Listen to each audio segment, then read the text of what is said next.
감사함으로 하나님의 말씀을 우리의 심령에 온전히 받았습니다. 하나님의 섭리를 발견하는 믿음, 하나님의 섭리를 발견하는 믿음, 믿음으로 하나님의 말씀을 쫓아 따를 때 하나님이 감춰두셨던 놀라운 신비, 놀라운 섭리를 깨닫는 큰 은혜가 있게 될 줄로 믿습니다. 여러분, 우리는 함께 열심히 기도해야 합니다. 할렐루야. 화도초등학교 신입생을 많이 보내달라고 기도했습니다. 그 기도 시작할 때 2명이었는데 입학생이 7명입니다. 근데 최근에 1명이 더 왔습니다. 왜냐? 우리 부목사님 딸만 여학생은 딱 하나예요. 나머지는 다 남학생들이에요. 근데 여학생이 없어서 아쉽잖아요. 여학생이 1명 전학이 왔어요. 전학을 왔어요. 하나님이 그때 기도하신 걸 최근에 기도하셨나요? 안 하셨죠? 네, 제가 잘 알아요. 그때 기도했던 걸 하나님이 지금 응답하셨어요. 그래서 딸이, 우리 부목사님 딸이 이렇게 고백했어요. 아주 중요한 고백이에요. 초등학교 1학년 학생의 고백이에요. 하나님이 정말 기도에 응답하시나 봐. 1명 더 보내달라고 기도할까? 그랬다는 거예요. 놀랍죠? 우리 신실하신, 우리에게 풍성한 기도 응답을 주시는 너무나 좋으신 우리 아버지를 찬양합니다. 오늘 말씀의 출발점은 여러분 7절이에요. 7절 보세요. 7절입니다. 땅에 비가 내리지 아니하므로 얼마 후에 그 시내가 마르니라. 인생엔 영원한 게 없어요. 그래서 이건 영원하겠지? 제가 예언합니다. 영원하지 않아요. 영원한 건 아무것도 없어요. 그렇기 때문에 우리는 매 순간 하나님의 인도를 받아야 되고 하나님의 말씀을 들어야 돼요. 시냇물은 점점점 이제 가뭄 때니까, 간헐천이니까 줄어들어요. 메말라가요. 그때 중요한 건 하나님의 사인이에요. 환경을 보고 움직이는 사람은 하나님의 형통을 경험하지 못해요. 모든 형통의 열쇠는 순종이에요. 엘리야는 하나님의 말씀이 떨어질 때까지 기다립니다. 오늘 말씀 8절 보세요. 여호와의 말씀이 엘리야에게 임하여 이르시되, 하나님의 말씀이 임할 때까지. 물이 계속 떨어지는데 좀 지나면 없어지겠지? 빨리 어디는 옮겨가야지. 환경을 보고 상황을 보고 움직이지 않아요. 하나님은 우리의 문제를 여러 다양한 방법으로 해결하세요. 한 가지 방법이 아니에요. 옮겨서 해결해 주시기도 하고, 반석에서 반석을 쳐서 물이 솟아나게도 하시고, 하나님은 수천 가지의, 수만 가지의 방법으로 우리의 문제를 해결하세요. 이번엔 하나님이 어떻게 해결하실까? 하나님께 묻고 또 하나님의 응답을 기다리고, 그리고 나서 하나님이 말씀하시고 나서 그 말씀을 따라 순종하여 옮겨야 돼요. 오늘 말씀 9절 보세요. 너는 일어나 시돈에 속한 사르밧으로 가서 거기 머물라. 내가 그곳 과부에게 명령하여 내게 음식을 주게 하였느니라. 자, 이게 한 번의 기도에 하나님이 쭉 이렇게 말씀하셨을까요? 아니면 여러 번의 기도를 통하여 이 내용들을 다 들은 걸까요? 이건 여러 번의 기도가 겹쳐진 거예요. 한 번에 하나님이 쭉 이렇게 다 말씀해 주신 게 아니에요. 사르밧으로 가라. 그리고 거기 머물러 있으라. 거기에 과부를 만나게 될 텐데 내가 과부에게 명령하여 내게 음식을 주게 하였느니라. 여러 번의 기도가 겹쳐져서 이 한 문장에 하나님의 응답이 나온 거예요. 여러분도 한 번의 기도가 아닌 분명해지고 확실해질 때까지 하나님께 계속 매달려 기도하고 분명한 하나님의 응답을 따라 순종의 걸음을 걷는 저와 여러분이 되시기를 주님의 이름으로 축원합니다. 그럴 때 모자람이 없습니다. 그럴 때 가장 좋은 것이 임하게 됩니다.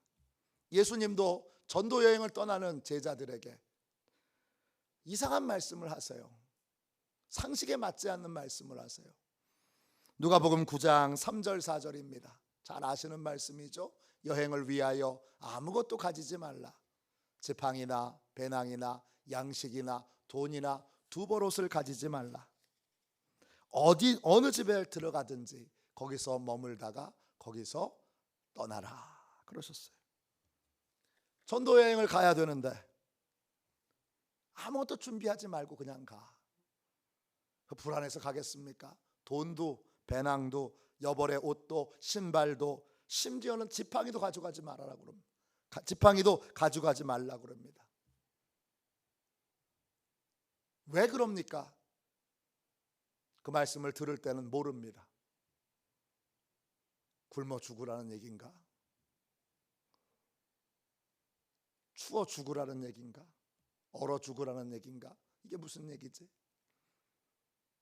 근데 그 말씀에 순종하여 나아갈 때 비로소 하나님의 섭리를 깨닫게 됩니다. 그 섭리가 뭐죠? 하나님이 일을 시켰으니까 일을 시키는 자에게 필요한 건 다 하나님이 공급해 주신다는 거예요. 전도 여행을 하고 돌아와서 제자들에게 주님이 이렇게 물으십니다. 누가복음 22장 35절입니다.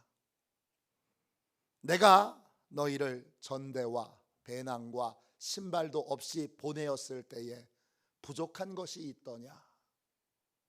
이르되 없었나이다. 부족한 것이 있더냐?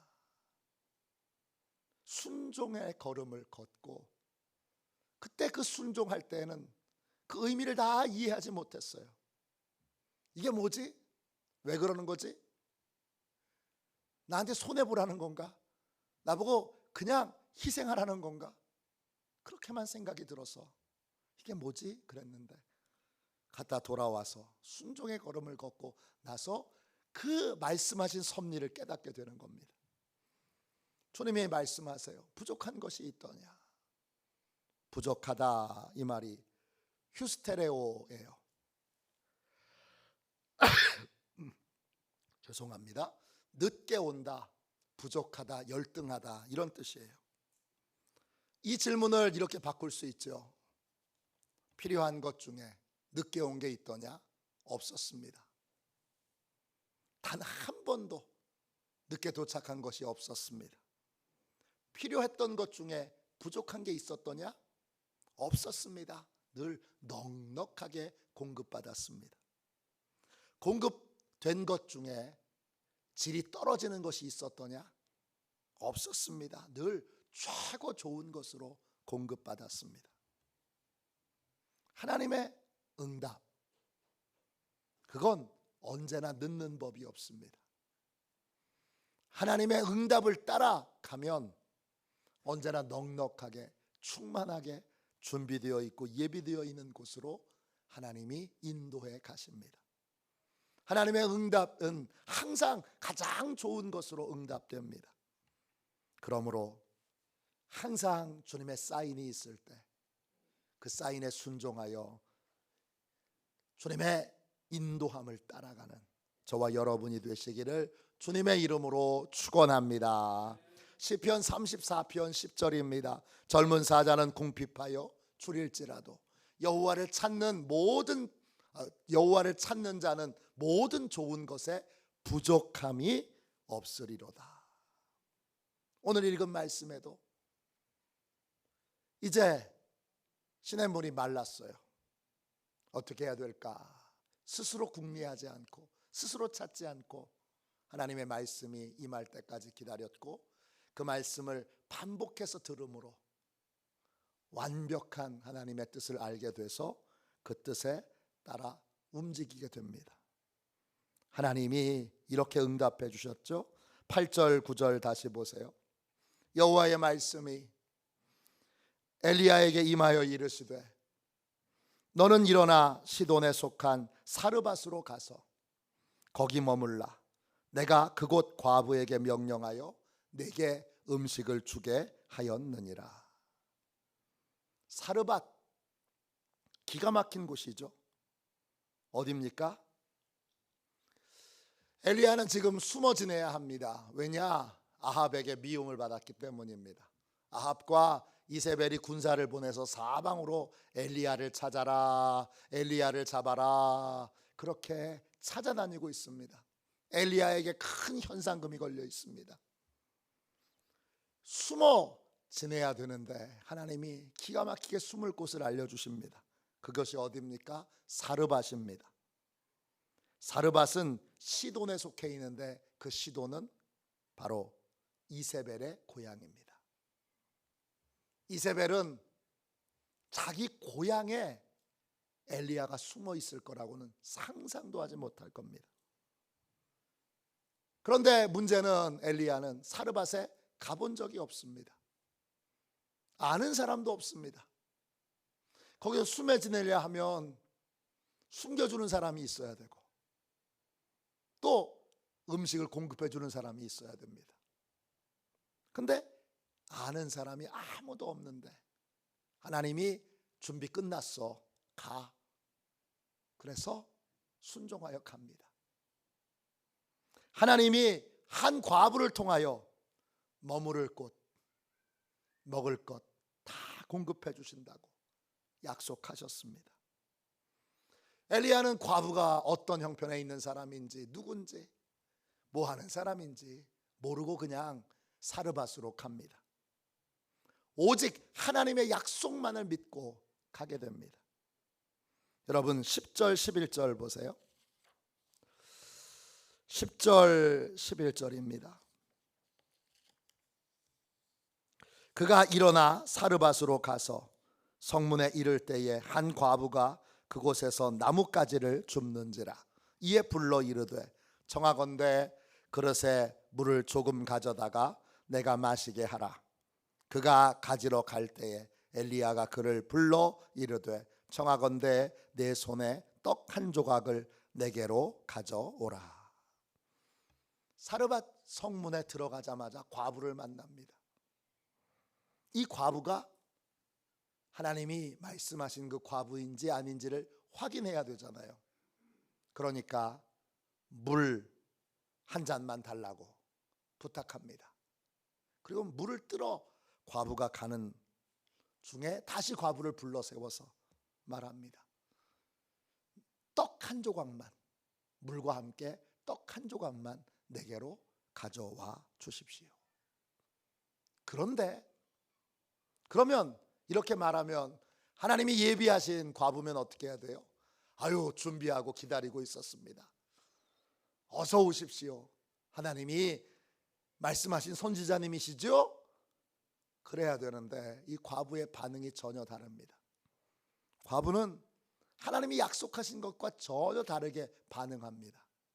12절 보세요.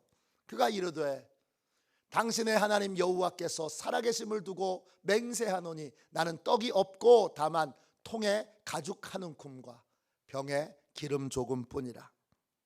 내가 나뭇가지 둘을 주워다가 나와 내 아들을 위하여 음식을 만들어 먹고 그 후에는 죽으리라. 엘리야가 만난 과부는 너무나 가난한 과부예요. 그의 집에 있는 건 가루 한 움큼. 한 움큼이 얼마인가?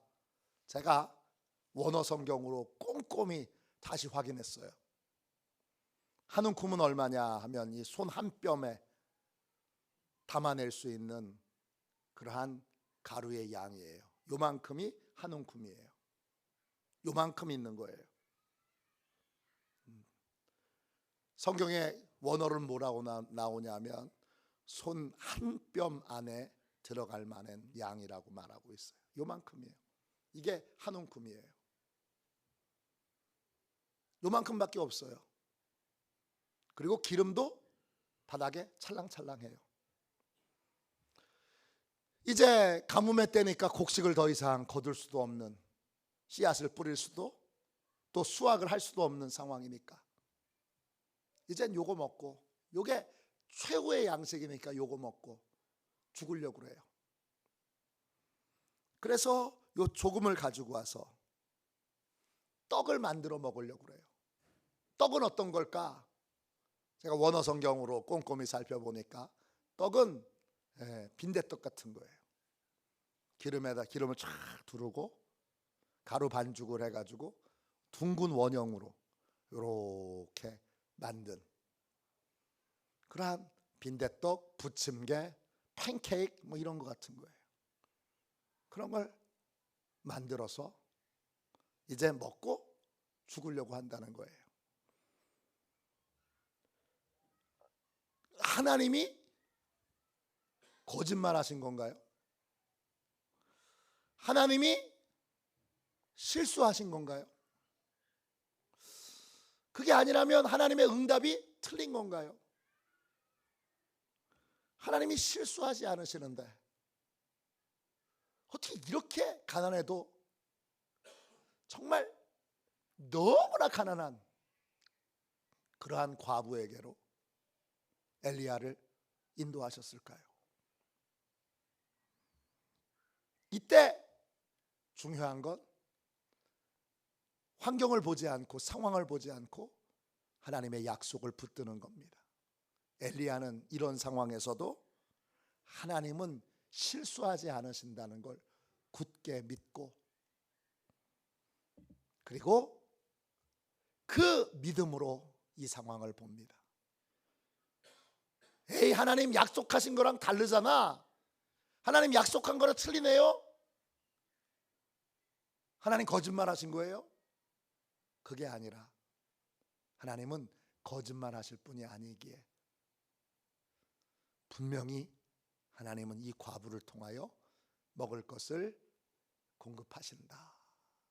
이런 믿음으로 이 상황을 다시 보게 됩니다.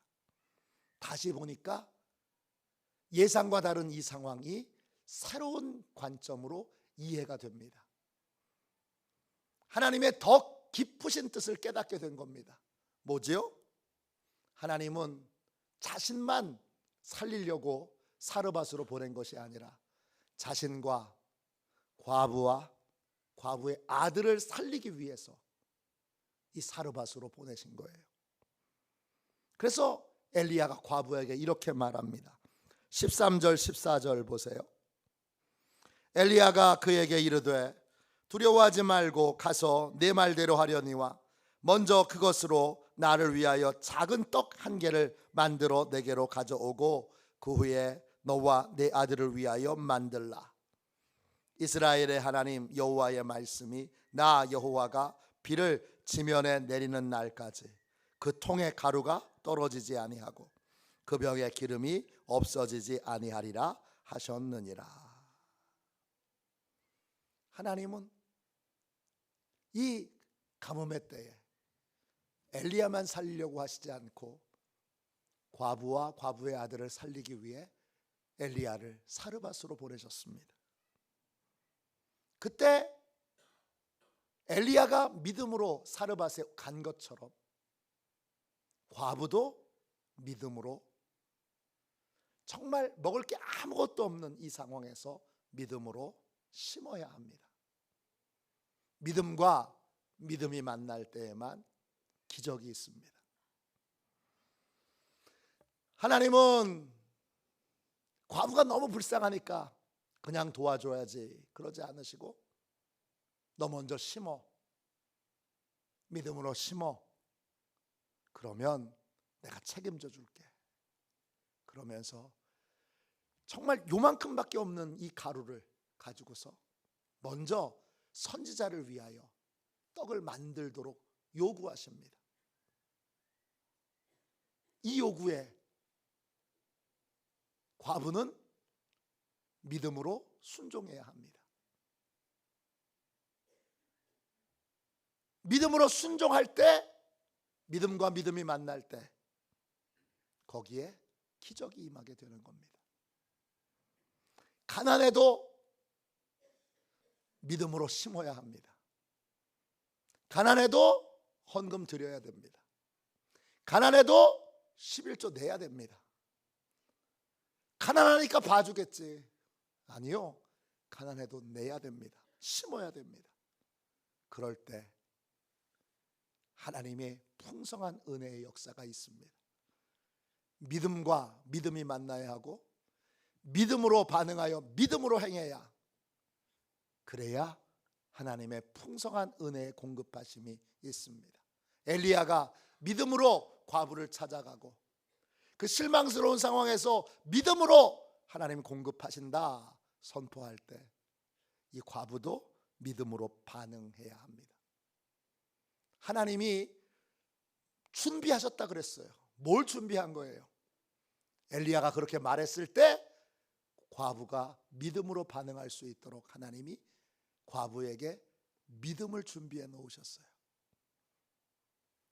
여러분, 나부터 이제 먹고 죽으려고 하는 요만큼밖에 남아있지 않은데 이걸 가지고서 엘리야가 나부터 먼저 만들어 달라, 작은 떡 한 개를 나부터 만들어 달라 얘기하는 것도 어려운 일이에요. 믿음으로만 할 수 있는 얘기예요. 근데 거기에 반응하여 이 과부가 엘리야에게 먼저 떡을 만들어 가지고 와서 믿음으로 심습니다. 그때 기적이 일어나는 거예요. 그때 놀라운 섭리가 일어나는 거예요. 여러분 15절 16절 보세요. 그가 가서 엘리야의 말대로 하였더니, 이게 하나님이 준비하신 거예요. 그와 엘리야와 그의 식구가 여러 날 먹었으나 여호와께서 엘리야를 통하여 하신 말씀같이 통에 가루가 떨어지지 아니하고 병에 기름이 없어지지 아니하니라. 이 16절의 역사가 뭐예요? 오늘 낮 예배 때 같이 나눴던 천국의 시간이 임한 거예요. 신비한 하나님의 공급하심이 임하게 된 거예요. 왜 하나님이 이렇게 하셨죠? 아무리 돈이 많은 사람이라 할지라도 엘리야가, 여러분 최소한 3년 반 동안 가뭄이 들었고 아합 왕에게 말한 것이 3년째라면 이 과부를 찾아갔던 것이 우리가 6개월쯤 지난 후라고 해도 여러분 그래도 2년 반을 과부에게 신세를 져야 돼요.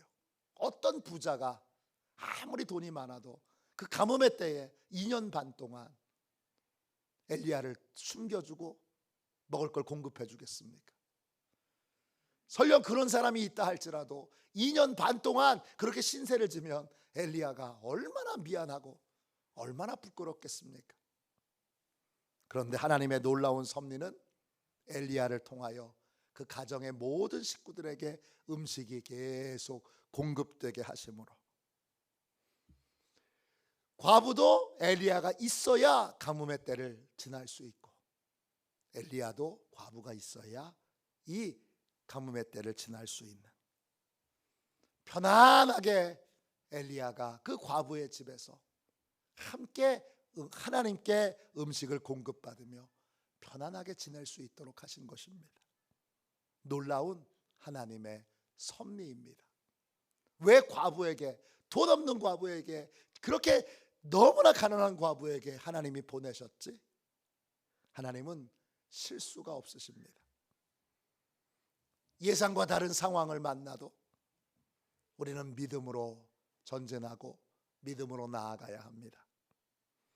끝까지 하나님을 신뢰하고 그 신뢰함으로 한 걸음 한 걸음 믿음의 걸음을 옮기다 보면 하나님의 놀라운 섭리를 깨닫게 됩니다. 내가 예상했던 것과 다른 상황이 나왔을 때, 다른 상황을 접했을 때 실망부터 하지 마시고 하나님의 말씀부터 붙드십시오. 하나님은 실수가 없고 가장 좋은 것으로 우리에게 풍성하게 공급해 주십니다. 할렐루야. 제가 기도학교 때 같이 나눴던 예화입니다. 웨슬리 듀엘 선교사님이 쓰신 책 기도로 세계를 움직이라, 이런 간증이 나옵니다. 영국 스코틀랜드 루이스라고 하는 섬에 바르바스 마을이 있는데, 그 마을에 나이 많은 할머니 두 분이 밤마다 하나님께 간절히 기도를 했습니다. 기도의 내용은 이 마을에 부흥을 주세요, 이 마을에 하나님의 부흥을 주세요, 그렇게 기도합니다. 몇 달을 그렇게 기도하자 반대편 마을에 있던 경건한 청년들도 그 마을에 부흥을 달라고 기도합니다. 어느 날 하나님께서 이 할머니들에게, 그 당시 영국에서 가장 유명한 부흥사는 덩컨 캠벨이라고 하는 목사님이십니다. 덩컨 캠벨을 이제 보내줄 테니 루이스 섬에서 부흥회를 열도록 하라고 감동을 주십니다. 응답받은 두 할머니가 기쁜 마음으로 덩컨 캠벨 목사님에게 부흥회를 초대한다는 편지를 보냅니다. 근데 캠벨 목사님은 영국에서 가장 인기 있는 부흥사이기 때문에 이미 스케줄이 몇 년째 꽉 차 있습니다. 캠벨 목사님이 이렇게 답장을 보냅니다. 죄송합니다, 부흥회 일정이 꽉 차서 제가 갈 수 없습니다. 그러자 이 할머니들이 다시 답장을 보냅니다. 기가 막히죠? 목사님은 못 오시겠다고 말씀하셨지만 하나님께서는 목사님께서 오고 계시는 중이라고 말씀하셨습니다. 멋지잖아요. 기도하니까 하나님이 계속 보내주신다고 말씀하시니까 그렇게 답장을 보냅니다. 얼마 후에 비르바스 지역의 장로교 목사님인 제임스 맥케이 목사님이 영국 섬들이 많잖아요. 그 섬들 제도들, 그 섬들을 선교하는 영국 제도 선교대회에 참석했다가 피치 박사님을 만납니다. 피치는 누구냐 하면 덩컨 캠벨의 멘토입니다.